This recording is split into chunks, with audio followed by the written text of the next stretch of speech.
Hi ನಮಸ್ತೆ, ಎಲ್ಲರೂ ಕೂಡ ಹೇಗಿದ್ದೀರಾ? ಇವತ್ತಿನ ವಿಡಿಯೋದಲ್ಲಿ ರಾತ್ರಿ ಸಮಯದಲ್ಲೇಕೆ ಅಂತ್ಯಕ್ರಿಯೆಯನ್ನ ಮಾಡಬಾರ್ದು ಅನ್ನೋದನ್ನ ತಿಳಿಯೋಣ.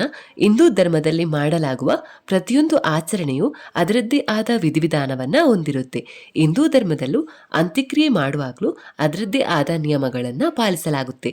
ಹಿಂದೂ ಧರ್ಮದಲ್ಲಿ ಅಂತ್ಯಕ್ರಿಯೆಯನ್ನ ರಾತ್ರಿ ಸಮಯದಲ್ಲೇಕೆ ಮಾಡಲಾಗುವುದಿಲ್ಲ ಮತ್ತು ಹಗಲಲ್ಲೇ ಯಾಕೆ ಮಾಡುತ್ತಾರೆ ಎನ್ನುವುದನ್ನ ಇವತ್ತಿನ ವಿಡಿಯೋದ ಮುಖಾಂತರ ತಿಳಿಯೋಣ. ಹಿಂದೂ ಧರ್ಮದಲ್ಲಿ ಅಂತ್ಯಕ್ರಿಯೆಯ ವಿಧಿವಿಧಾನಗಳು ತುಂಬಾನೇ ವಿಶೇಷವಾಗಿರುತ್ತೆ. ಹಿಂದೂ ಧರ್ಮದಲ್ಲಿ ಅಂತ್ಯ ಸಂಸ್ಕಾರವನ್ನ ಸೂರ್ಯಾಸ್ತದ ನಂತರ ಮಾಡಲಾಗುವುದಿಲ್ಲ. ಅಂದರೆ ರಾತ್ರಿ ಸಮಯದಲ್ಲಿ ಅಂತ್ಯ ಸಂಸ್ಕಾರ ಮಾಡುವುದು ನಿಷಿದ್ಧವಾಗಿರುತ್ತೆ. ಹಿಂದೂ ಸಂಪ್ರದಾಯದ ಪ್ರಕಾರ ರಾತ್ರಿ ಸಮಯದಲ್ಲೇಕೆ ಅಂತ್ಯ ಸಂಸ್ಕಾರವನ್ನ ಮಾಡಬಾರ್ದು ಅನ್ನೋದನ್ನ ಒಂದೊಂದಾಗಿ ತಿಳಿಯೋಣ.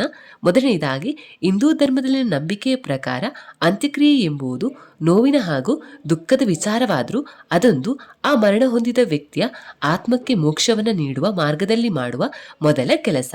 ಹಾಗಾಗಿ ಅಂತ್ಯಕ್ರಿಯೆಯನ್ನು ಹಗಲಲ್ಲಿ ಮಾಡುವುದು ಮಂಗಳಕರ ಅಂತ ಪರಿಗಣಿಸಲಾಗುತ್ತೆ. ಎರಡನೇದಾಗಿ, ಹಗಲಿನಲ್ಲಿ ಸೂರ್ಯನ ಕಿರಣಗಳು ಭೂಮಿಯನ್ನು ಸ್ಪರ್ಶಿಸುತ್ತೆ.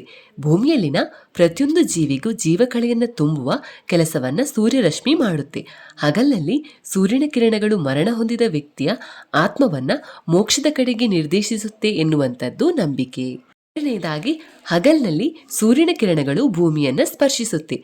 ಭೂಮಿಯಲ್ಲಿನ ಪ್ರತಿಯೊಂದು ಜೀವಿಗೂ ಜೀವಕಳೆಯನ್ನು ತುಂಬುವ ಕೆಲಸವನ್ನ ಸೂರ್ಯರಶ್ಮಿ ಮಾಡುತ್ತೆ.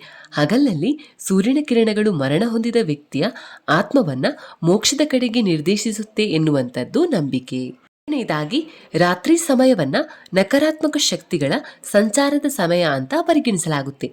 ಈ ಸಮಯದಲ್ಲಿ ನಕಾರಾತ್ಮಕತೆ ಅಥವಾ ನಕಾರಾತ್ಮಕ ಶಕ್ತಿಗಳ ಪ್ರಭಾವ ಹೆಚ್ಚಾಗಿರುವುದರಿಂದ ಈ ಸಮಯದಲ್ಲಿ ಅಂತ್ಯಕ್ರಿಯೆ ಮಾಡುವುದರಿಂದ ಆತ್ಮವು ನಕಾರಾತ್ಮಕ ಶಕ್ತಿಗಳ ಪ್ರಭಾವಕ್ಕೆ ಒಳಗಾಗಬಹುದು. ಹಾಗಾಗಿ ರಾತ್ರಿ ಸಮಯವನ್ನ ಅಶುಭ ಸಮಯ ಅಂತ ಪರಿಗಣಿಸಲಾಗುತ್ತೆ. ನಾಲ್ಕನೆಯದಾಗಿ, ಹಗಲಿನಲ್ಲಿ ಅಂತ್ಯಕ್ರಿಯೆಯನ್ನ ಮಾಡುವುದರಿಂದ ಆತ್ಮವು ಶಾಂತಿ ಮತ್ತು ಮೋಕ್ಷವನ್ನು ಪಡೆದುಕೊಳ್ಳುತ್ತೆ ಎನ್ನುವಂಥದ್ದು ನಂಬಿಕೆ. ಅಂತ್ಯಕ್ರಿಯೆಯಂತಹ ಪವಿತ್ರವಾದ ಆಚರಣೆಗಳನ್ನು ರಾತ್ರಿ ಸಮಯದಲ್ಲಿ ಮಾಡಲಾಗುವುದನ್ನು ಮಂಗಳಕರ ಅಂತ ಪರಿಗಣಿಸಲಾಗುವುದಿಲ್ಲ.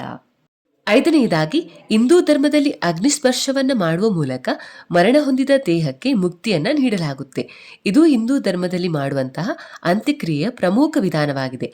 ಅಗ್ನಿಯನ್ನ ಶಕ್ತಿ ಮತ್ತು ಪಾವಿತ್ರತೆಯ ಮೂಲವೆಂದು ಪರಿಗಣಿಸಲಾಗುತ್ತೆ.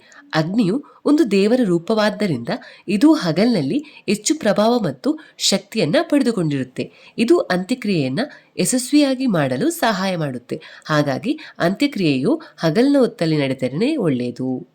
ಕೊನೆಯದಾಗಿ, ಇದಕ್ಕೆ ಸಂಬಂಧಿಸಿದಂತೆ ಸಾಮಾನ್ಯ ಕಾರಣವಂದ್ರೆ ರಾತ್ರಿ ಸಮಯದಲ್ಲಿ ಜನರನ್ನು ಸೇರಿಸುವುದು ಕಷ್ಟ. ಕುಟುಂಬದ ಸದಸ್ಯರು ಸಂಬಂಧಿಕರು ಹಗಲಿನಲ್ಲಿ ಸೇರುವಷ್ಟು ರಾತ್ರಿ ಸೇರಿರುವುದಿಲ್ಲ. ಈ ಕಾರಣಕ್ಕಾಗಿ ಅಂತ್ಯಕ್ರಿಯೆಯನ್ನ ಹಗಲಿನಲ್ಲೇ ಮಾಡಲಾಗುತ್ತೆ.